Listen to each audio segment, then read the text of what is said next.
Guess who's on potato patrol? No problem with one of these speed peelers, no. I mean, yeah, you can dick around with a knife, but always struggle. I mean, yeah, you could do, but at the end of the day, we're not here for very long, and time is against us, as always. So we're just going to get this done as quick as we can, really. Incidentally, Lone Wolf and myself have both got one of these, the Guy 10 Plus. It comes with its own little LED. Once it's fully charged, you've got 150 hours of really bright LED. It's pretty good. But also, what Richard just told me about is a pretty good deal on Amazon, and it's like a strip light. I think it's a USB, just plug straight in. And we got, I think it's about 10 or 15 lights in there, and it's just showing everything. It's really, really come in handy. And of course, LEDs being LEDs, they're going to go for a long, long time and not really drain your battery so much. So, yeah, I'm just going to crack on, prepping on the veg, and we'll get back to you soon. No, you can right, we're going to be using this. I use it all the time now. It is my proper EDC blade. They sell them for the same That's the job. prices in England, unless you hunt it around, and they might be on a get all these for like preps ready for roasting. And they start off at like, I don't know, 50 cents, and then you've got the English equivalent underneath. Yeah. And then it sort of just goes from there. But I just thought, for what it's worth, I'll just find the cheapest dealer. But I mean, they're retailing exactly the same thing. It's got 3 visors on it as well. There's a little, little groove there. Yep. For a, wow. Nice little baby. Just pick one knife, test it out. If you get on with it, use it all the time. Okay, what I've done here is just a baking tray, but I've cut a sort of a letterbox in the front of it, so there's air underneath it. Perfect. And what that does is it's a step towards you stopping burning your veg. Underneath the turkey, we've just got a row of 4 or 5 carrots to lift it off the bottom of the tray, and you know, slowly but surely, when you're cooking over an open fire, the way to regulate this, bear in mind that this might be 100, 200 degrees, depends on the fire, you know, is if it gets super hot, the only way you can regulate the heat in the oven is just to leave the door ajar, you know. So you've got to keep an eye on it, but be under no illusion, there's no reason why you can't cook a lovely meal in a field just like you do at home, but you just have to keep an eye on it and obviously regulate the heat. Very nice. The other thing about this pot-belly stove is if it all does get too hot, you literally just pick it up and move it, because there will be residual heat in the oven. And so just because you take it off the flame doesn't mean it stops cooking. It just, you know, you are in effect turning it down, and then in a couple of minutes put it back on the embers and off you go again. so it's continuing to cook from the heat that's already Yeah, the residual heat in the steel. Well, it's all going nice.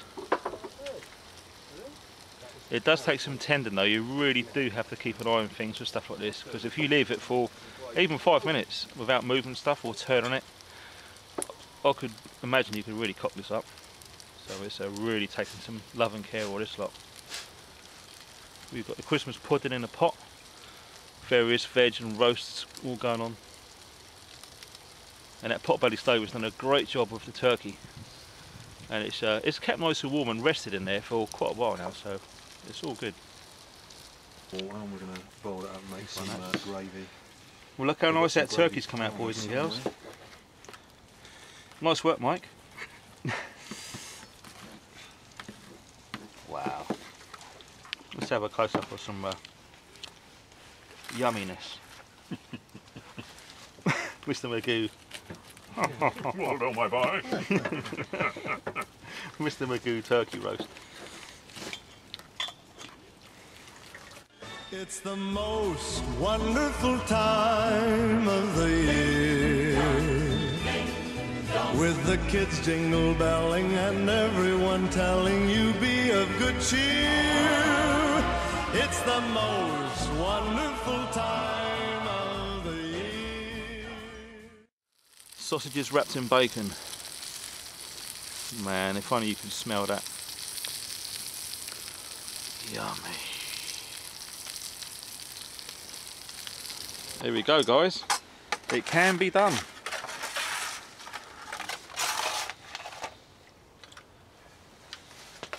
Fantastic.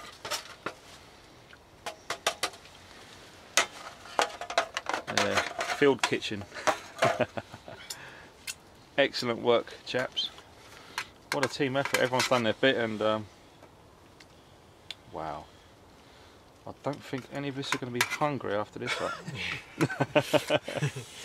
What do you say there, staff? All good, mate? All good, nothing bad. Hey!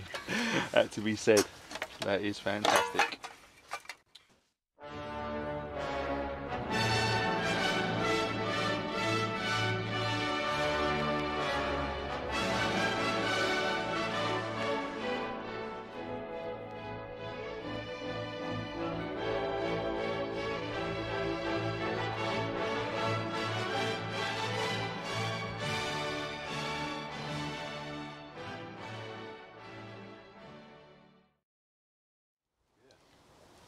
Right, before we tuck into this amazing meal,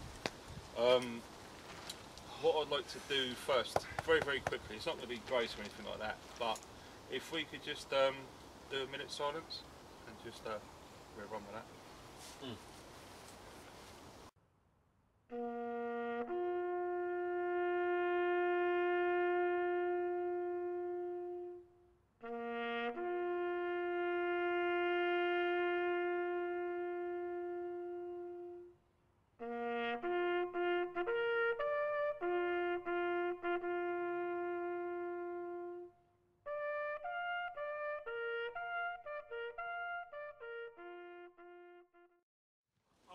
I'll say grace. Bless you. No. Lord, thank you for this beautiful food that we have managed to prepare. Thank you for the strength in our arm, for the love in our hearts, and we ask you for the guidance to help us use these gifts wisely. Amen. Merry Christmas. Cheers, chaps. Merry Christmas, guys. Cheers, chaps. Happy prepping.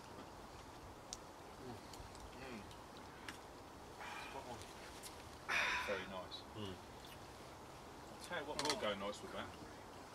This was recommended by a good mate of mine over in New Zealand, Kylie. Knives and stuff. Oyster Bay Merlot from Hawke's Bay. I'll try this man. Cranberry there, lads. Yeah, with some. Bloody hell, sprouts come over once, haven't they? Oh, what? Mate, this has come out better than what I would have done if I roasted it at home. Right. Bring your glass over, darling. I'll give you a top up. Want some, Rich? Yeah. Do that drink as well.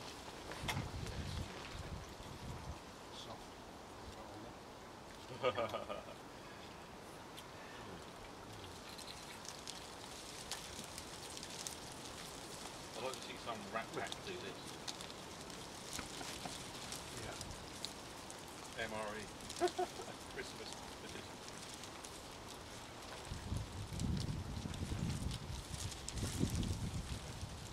So is this turkey deboned and just all put together with the bones there? No, it was a crown, so it's the breast of the bird, really, minus the legs and things. Oh right, must be a bloody big bird then. Yeah, it would have been a big, very big salmon. Nice. Wow. It came with the stuffing and the bacon and it comes with ready to rock and roll. At home, Nice one, Cheryl. you'd have taken about an hour and 35 minutes. And, so it's not like Christmas morning where you've got a turkey in the oven for 4 hours. Yeah, that's quite nice. Like you said, you know, I'm always sort of puzzled by people cooking in the field because you see people eating carbon. Yeah. Always puzzled by when something gets too hot, why don't they just take it to the heat? Yeah, how do you not burn it? Well, just don't blast it so it gets stuck to the pan. I know you can't turn the heat down and all that, but you can sort of put the pan on and off, or the food on and off the heat. I think the most important Regulate. skill that anyone doing this sort of thing outdoors needs is common sense. That's all it is. Common sense and time. There's no survival manual. No one's got all the answers. If you've got common sense and think what you're doing, Apparently you work you things ain't out. gonna lose. Don't you? If you, you know, if you put food on the fire and it's too hot, you move the food. It's not rocket surgery, is it?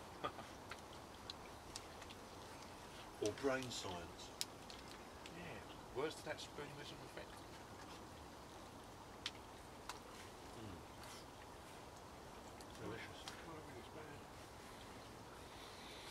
Salute.